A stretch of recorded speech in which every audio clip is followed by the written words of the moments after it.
Thanks a lot, Tim. Excuse me. Most of my speech is gone now, thanks to John and to Tim. So I'll try to wing it here for just a little bit. I can't tell you how happy I am to see this wonderful crowd. It's just unbelievable. I was concerned with the weather that we may not get the turnout hopeful, but it's just wonderful. And in particular, seeing so many former players. I mean, my mind goes in a lot of different directions. As I look in this direction and see players, and in this direction and see players, a lot of whom Butch could use right now. And you would like, no, that's not a cut. That's just saying if you got Tim Hudson and Greg Olson and folks like that hanging around, that's pretty darn good. I remember when in fact, Tim mentioned the story about Coach Dye and Frank's football, baseball. Well, when I first saw Frank, he was in high school, but it was a football recruit, and as the rules dictated in those days, if a player played two sports and one was football or basketball, then that needed to be the scholarship. They were the head count sports. And so they did the primary recruiting, but everybody knew who Frank was. And my big concern was that we could find 30 scouts stupid enough not to draft him in high school because I was afraid we'd never get him if he showed up.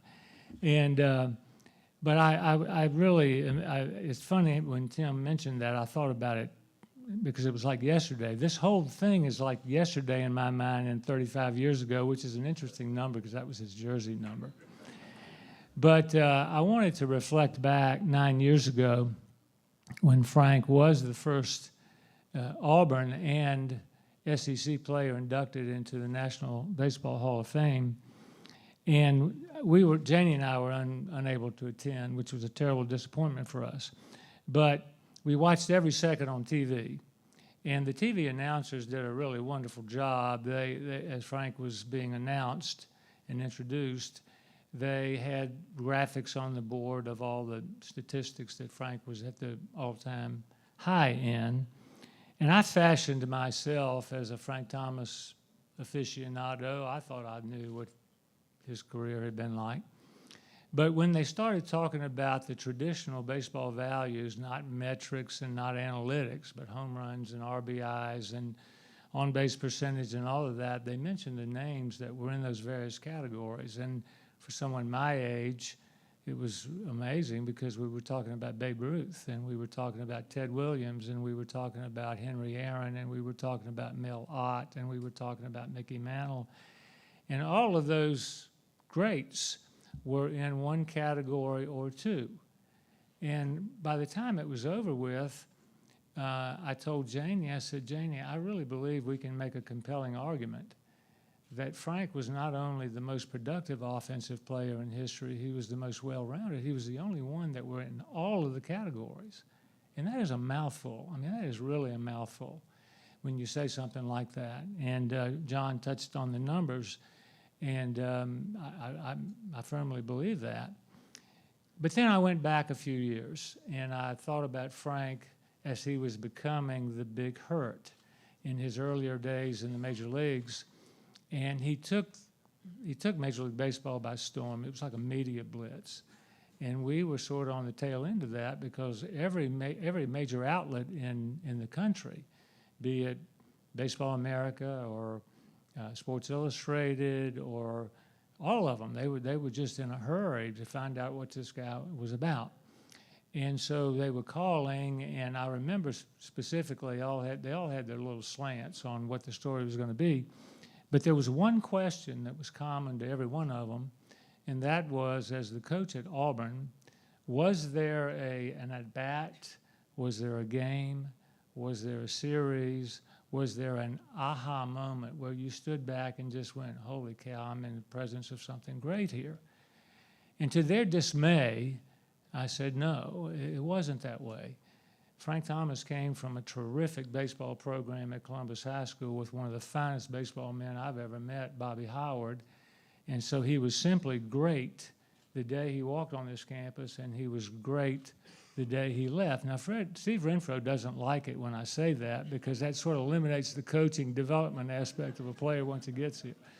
But the development aspect of Frank was getting him to the ballpark on time. That was the only thing we really had to worry about very much. Get him to the bus on time. He was late for an Ole Miss trip, and I'll never forget it. So all of these folks had come and done their stories, and there was one that we got a little bit later on, and it was USA Today. And that was they had a really terrific sports section, and the sports editor of USA Today was a gentleman by the name of Henry Freeman. Well, Henry Freeman, we have forgiven him this, but he was a graduate of the University of Georgia, as was his mom and father. But his mom, Helen, used to tell me all the time that it's okay because my uncle was a president of Auburn University at one point, and when you go to Sanford Hall, you need to go in there and say hello to him. His picture was on the wall with all the other presidents. She didn't tell me his name, so I never really got a chance to do that. But the question was, and by the way, when USA Today called, Henry himself called me. Well, he was way beyond that at that point. He was the original format director of USA Today Sports, and he had advanced very highly in the profession. And so on personal interest stories like this, he would just assign those things out. But on this particular one, he did it himself. Well, the reason was we were high school football teammates at Prince George High School in Virginia. In fact, they lived right across the street from Janie, and I would see him at toddy hour every once in a while. And so anyway, Henry said, look, I've got all the biographical information I need on Frank Thomas. In fact, I've got way more than I need. I can't make the story. But he said, but I do want one take. I want to know from a coach's standpoint what you think and remember about Frank. And I said, you're not going to like it. And he said, well, tell me anyway. And I said, Frank Thomas played on Auburn University's 95th, 96th, and 97th edition of the baseball team. We started baseball here in 1892, the same year football started. There was a pause in 1944 and 1945 for obvious reasons. We played all the way through World War I, but in World War II, we took a break. So those were the teams Frank played on. And from the head coach's position, and I know Butch can appreciate this, my thinking was those were the three winningest teams in Auburn's 95-year history consecutively. Frank's freshman year in 1987, we went 42-18. It was the first Auburn team ever to win 40 games. He was the best player on a really good team with other good players, many of whom are sitting over there right now. And we were 18-9 in the SEC. We missed the championship by half a game to Henry's alma mater, Georgia, who was 18-8, who was playing LSU on a Sunday afternoon, getting ready to face Russ Springer. And they had gotten boat raced twice by LSU, so we were feeling pretty good about getting a part of that championship. But they didn't play because the game got rained out. But that was Frank's first year. Frank's second year, his sophomore year, we were in first place going into week 7. There were only 9 weeks then, 10 teams in the league. Everybody played everybody. John, I always thought that was the best format the SEC ever had because everybody played everybody. So we had some enterprising young lady on campus who decided that mononucleosis should absolutely decimate our ball club for 2 weeks. If I ever found her, I would probably not be here today. Because it was never the 24th and 25th player that got sick. It was always the Franks and the Greg Olsons and the guys that... So we dropped from first place to third place in those 2 weeks, and we got our guys back on the last weekend, went to Baton Rouge, swept LSU, and that was only Skip Bertman's only sweep in conference play in his entire time there. Frank had a double off Ben McDonald in the 10th inning of the third game to give us the sweep. I didn't see it. I had been ejected 2 innings earlier. I was in the stands. And he hit it off Ben McDonald, who had thrown a complete game the day before. Think about that now. This is a different era, Butch. Can't do that. But Ben had thrown a complete game on Saturday. Frank took him off the right center field wall, and we swept LSU. That team finished 39-14 in the regular season, third place in the SEC, an RPI of 7, and did not get a chance to play in the national tournament. Again, things are a little different now. Those two teams in 87 and 88 were national championship caliber teams because of Frank and because of the players who were on that team that were also very, very good. And that's just the way it was. But we go to 89, Frank's draft year. We had some holes to fill, and he filled most of them.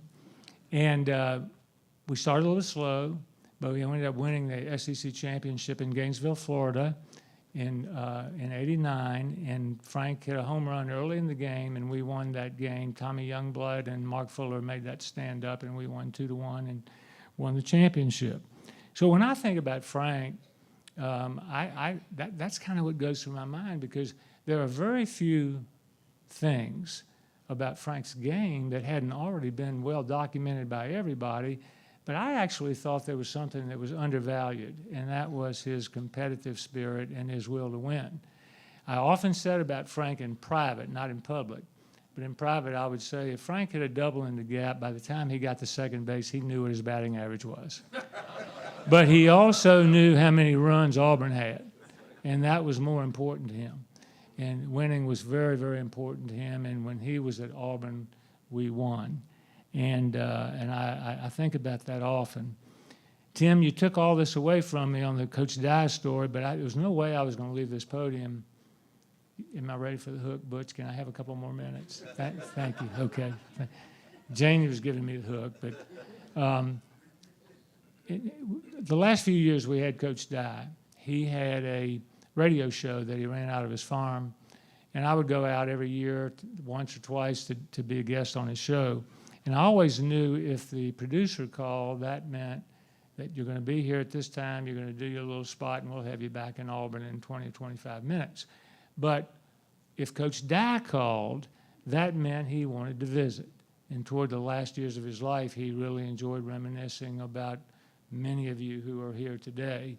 And some of the stories got redundant, but I never got tired of them. But went out there, and I believe this was the last time that we actually did this, but we were sitting out on the porch at his lake, and I think we had an adult beverage, maybe two. But he was telling stories that we had heard before, and they mostly were around about football, if you knew Coach. But all of a sudden, the conversation would always wind around to Bo and to Frank. It would just always seem to do that.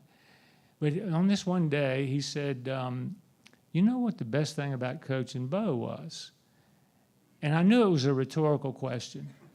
But instead of saying, well, yeah, I coached him 2 years too, I would never be insolent to that great man.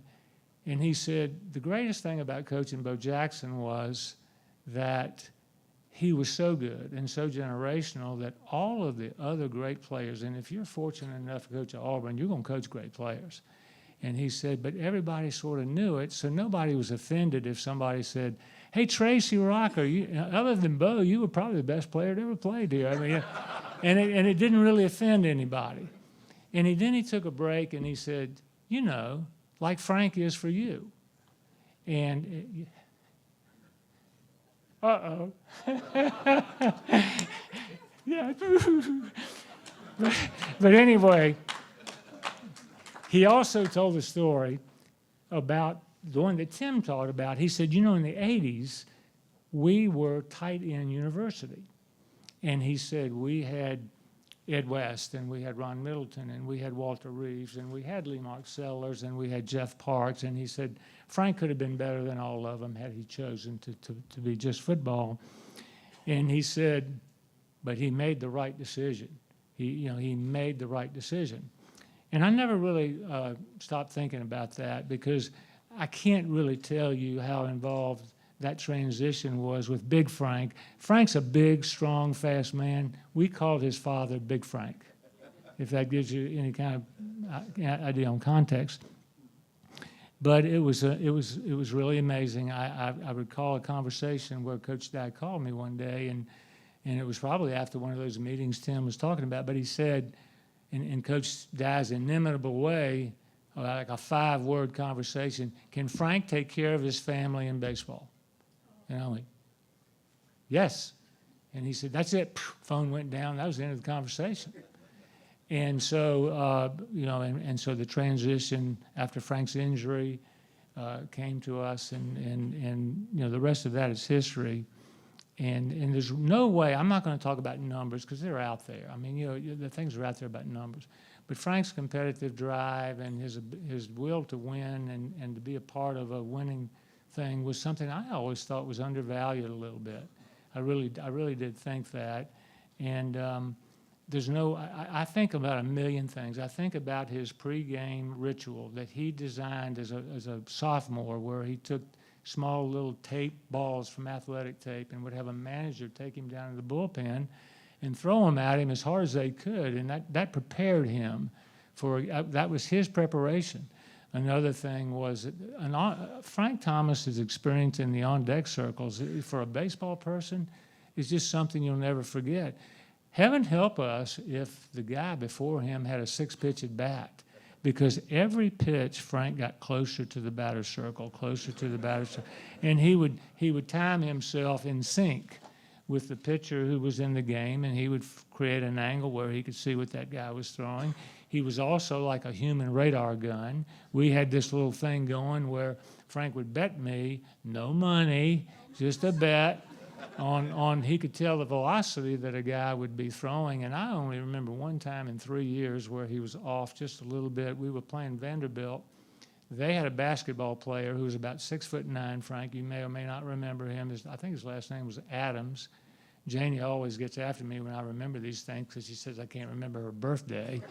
But Frank thought that guy was throwing about 95, and actually he was just so tall, and so it looked like he was just kind of handing it to the catcher, and it was probably 91. But that's about the only time. His mind worked in a way that no young baseball hitter I had ever seen. The body, the athleticism, the eye hand, the bat skills, all those things were just, Janie could have scouted him. But the other things, the mental part, sorry to hammer you, Janie, but those parts of the game were just otherworldly to me at that age. I could stand here forever telling anecdotes, but we need to hear from Butch and we need to hear from the man. So I'm gonna do about 1 or 2 more minutes. I do. I promise.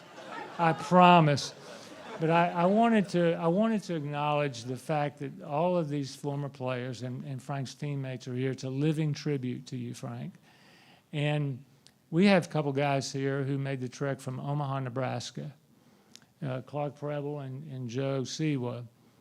And Omaha, Nebraska has been very good to this program. Greg Olson, one of our greatest ever, was from Omaha, and Clark Preble was all conference, and Joe Siwa was a terrific. Every guy we had from Omaha was just terrific. And thanks to Coach Thompson, Omaha has been reintroduced to us in the last couple of years. We like that pilgrimage to the Midwest, Butch. We've gotten to enjoy that. Thank you for that.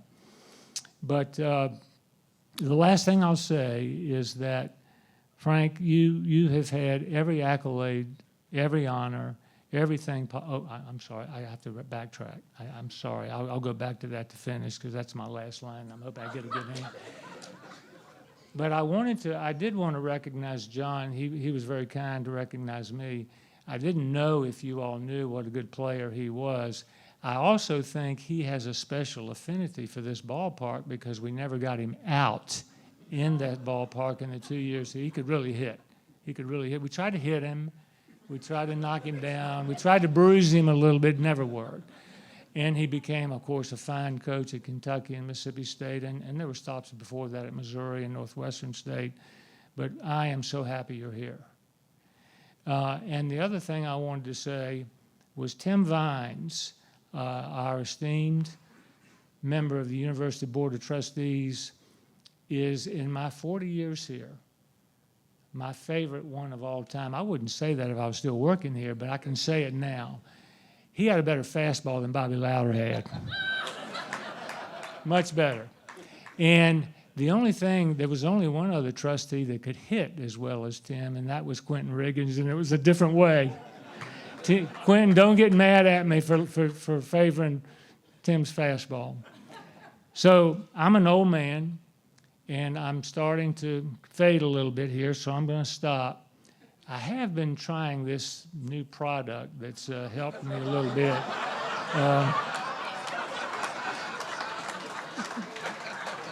And Janie likes it too.